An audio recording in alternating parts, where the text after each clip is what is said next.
Kekwalit dina otli shalaknai. I greet you in the respectful protocols of the Gwich'in in the Western Arctic of Canada and Eastern Arctic of Alaska. I would also like to say in Inuktitut, Uvlakut, good morning to you. It has been my privilege to serve the past 22 years as a bishop with responsibilities in the Arctic.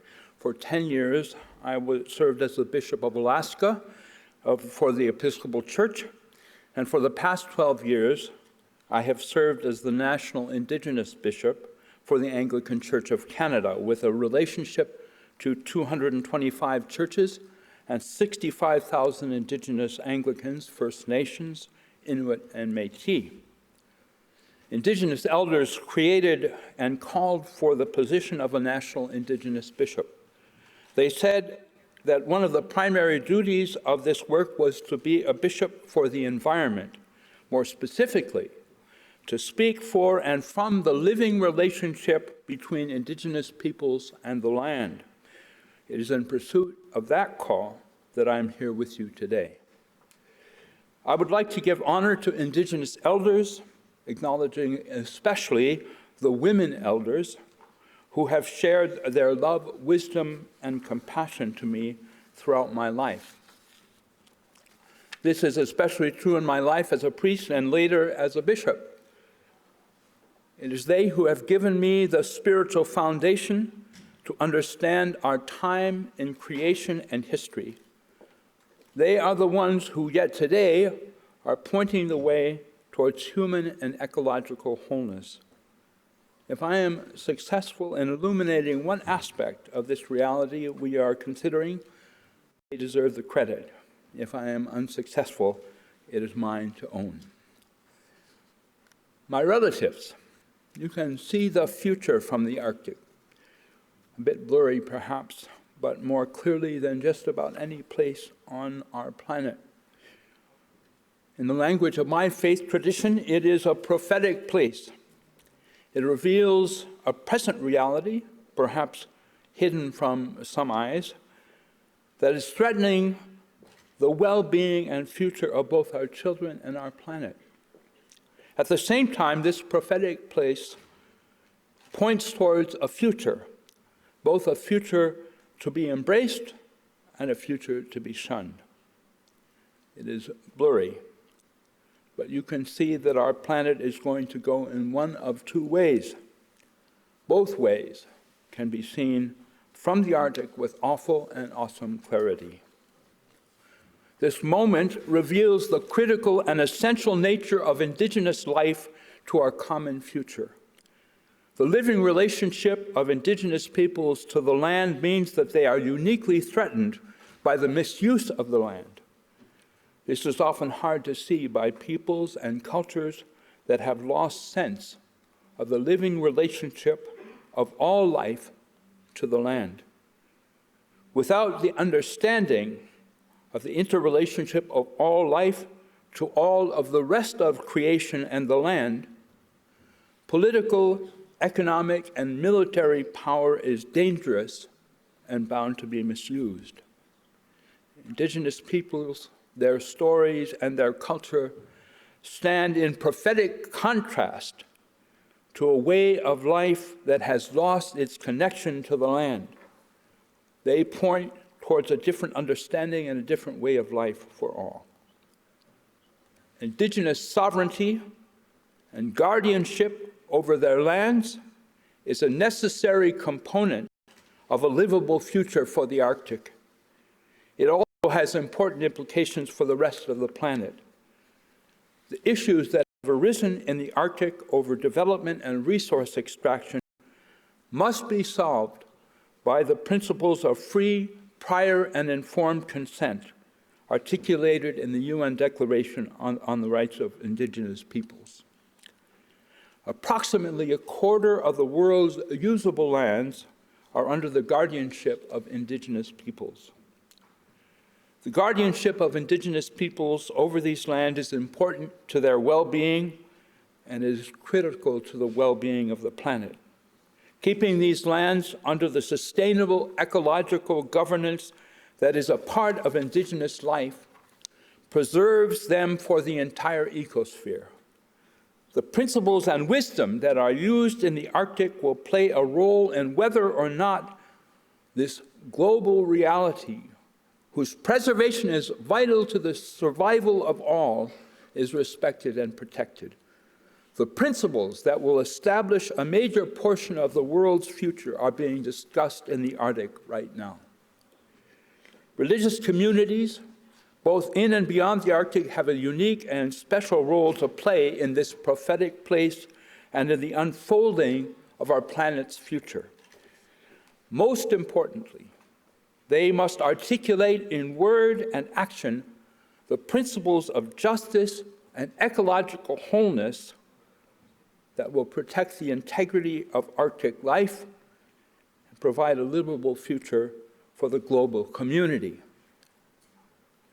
These religious communities are in a unique position to advocate for the Arctic. It is my belief that religious communities around the world have an urgent vocation to speak and act for the integrity of Arctic life.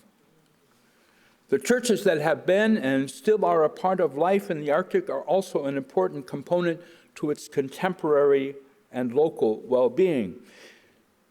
In many communities, the church is the only social service available 24/7. In recent years, this has been enhanced as many churches have been influenced by Indigenous self-determination and seen a growth in both Indigenous leadership and style. This must go forward. There is a long way to go, but it points to a more viable and friendly Indigenous reality in these communities.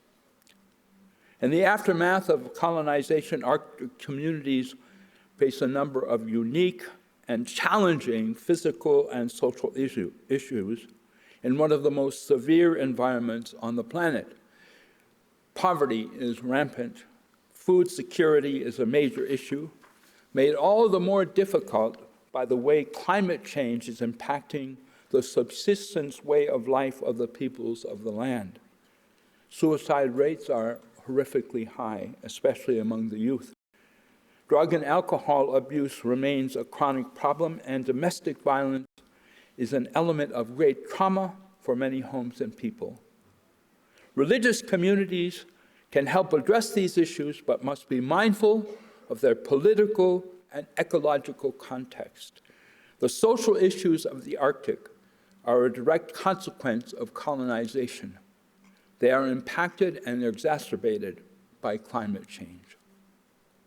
We now turn to the ways that religious communities can walk in a good way with the peoples of the land. It should be said that while some of these ways are unique to religious communities, much of what they say and ask could be embraced by any human being of goodwill.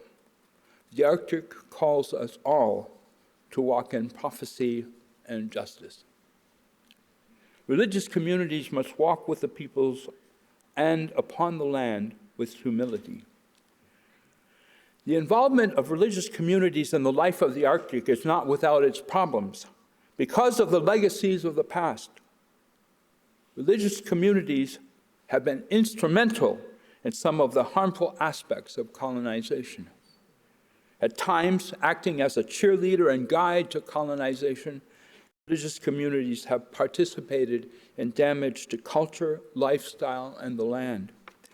They have participated in colonial genocidal programs and projects to eliminate Indigenous culture and identity and to sever the connection of the peoples to the land. They have often remained silent when other agencies and forces have damaged the land and its peoples. Error and evil must be acknowledged and condemned. There must be a turning around to a new way of life that honors the peoples and the land. Religious communities must respect the wisdom and rights of Indigenous peoples. Any action that does not proceed with this value will fail. In the past, this respect was not always present, with horrible consequences.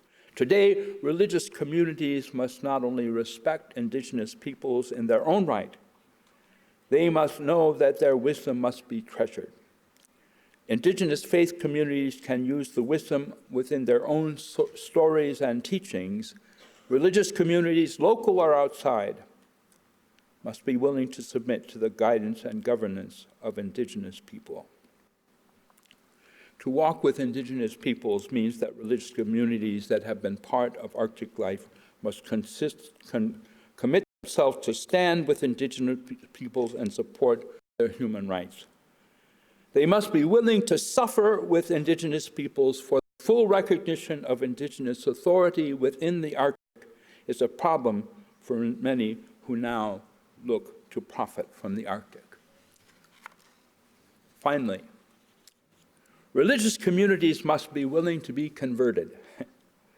I say this with a wink. It's usually the religious communities who are trying to convert others. But the prophetic presence of Indigenous peoples and the prophetic land of the Arctic call people of conscience to a new way of life and thinking. The symbiotic living relationship of the people with the land is a challenge to people of faith and conscience to remember their own roots and relationship to creation.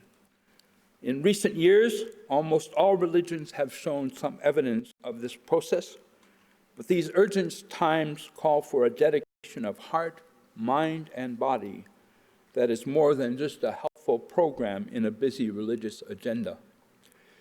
The land, the people of the land, the whole of the planet demand that we show that we are what we are at our very best, which is courageous, compassionate, and visionary. This is not going to be easy. Almost all religious communities and their members have been deeply impacted by the way of thinking and life that has come with a globalizing culture of money. Western thought, so influential in the global culture of money, has built-in tendencies to distance human beings from the rest of creation. The objectification of creation, leading to the exploitation of creation, has been an unfortunate byproduct. These tendencies have been amplified and weaponized by the globalizing culture of money.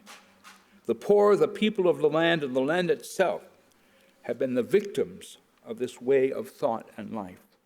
In the midst of this spiritual and philosophical crisis, religious communities must call all people to the full expression of their humanity, to recognize the fullness of the humanity in each other, and to recognize, respect, and revere the sacred character of our relationship to the land.